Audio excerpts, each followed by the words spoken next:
रक्षा मंत्री ए के एंटनी ने कथित इटली हेलीकॉप्टर घोटाला मामले में कहा कि इसमें शामिल किसी व्यक्ति को नहीं जाएगा बख्शा। रक्षा मंत्री ने कहा कि अगस्टा वेस्टलैंड हेलीकॉप्टर सौदे में कथित रिश्वत जांच मामले में सीबीआई से यथाशीघ्र अपनी रिपोर्ट देने के लिए कहा गया। रक्षा मंत्री ने कहा कि सीबीआई से प्रारंभिक जांच रिपोर्ट मिलते ही दोषियों के खिलाफ कठोरतम कार्रवाई की जाएगी। कहा दोषी कंपनियों को काली सूची में डाला जा सकता है।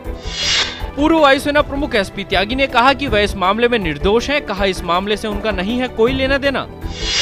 खाद्य मंत्री केवी थॉमस ने कहा सरकार संसद के इस सत्र में संशोधित खाद्य सुरक्षा विधेयक करेगी पेश। राज्यों से जन आपूर्ति प्रणाली को मजबूत बनाने का किया आह्वान। प्रधानमंत्री डॉक्टर मनमोहन सिंह ने कहा कि नियंत्रण रेखा पर पिछले महीने जैसी घटनाएं सभ्यता और अंतर्राष्ट्रीय नियमों के हैं खिलाफ। कहा इन्हें कतई नहीं किया जाएगा बर्दाश्त। उन्होंने बताया कि सरकार के प्रयासों से ही वामपंथी उग्रवाद में आई है कमी। केंद्रीय गृह मंत्रालय मुंबई हमले के जिम्मेदार हाफिज सईद के साथ जेकेएलएफ प्रमुख यासीन मलिक के मंच पर बैठने के मामले की करेगा जांच। विदेश मंत्रालय ने कहा इस मामले में गृह मंत्रालय के सुझावों पर होगा अमल। सेंसेक्स आज के शुरुआती कारोबार में 88 अंक चढ़कर 19,650 पर पहुंचा। इसी तरह निफ्टी भी 25 अंक चढ़कर 5,948 पर पहुंचा।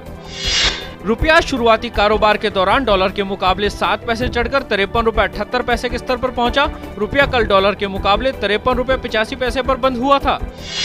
सेवानिवृत्त हो रहे पेंटागन प्रमुख लियोन पेनेटा ने कहा कि उत्तरी कोरिया की सैन्य महत्वाकांक्षा अमेरिका के लिए है गंभीर खतरा। उत्तरी कोरिया द्वारा अपना तीसरा परमाणु परीक्षण करने के बाद लियोन पेनेटा ने उत्तरी कोरिया की तुलना ईरान से करते हुए दोनों को बुरे राष्ट्र की संज्ञा दी।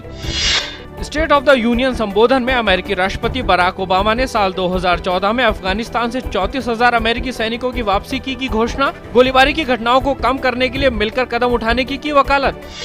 सीरिया में राष्ट्रपति बशर अल असद सरकार के खिलाफ गत 22 महीने से संघर्ष कर रहे विद्रोहियों ने उत्तरी शहर अलेप्पो के पास स्थित सैन्य हवाई अड्डे पर किया कब्जा। विद्रोही लड़ाकों ने गत कई सप्ताह से जर्रा सैन्य हवाई अड्डे और अलेप्पो शहर को देश के पूर्वी हिस्से से जोड़ने वाले राजमार्ग को घेरा हुआ था।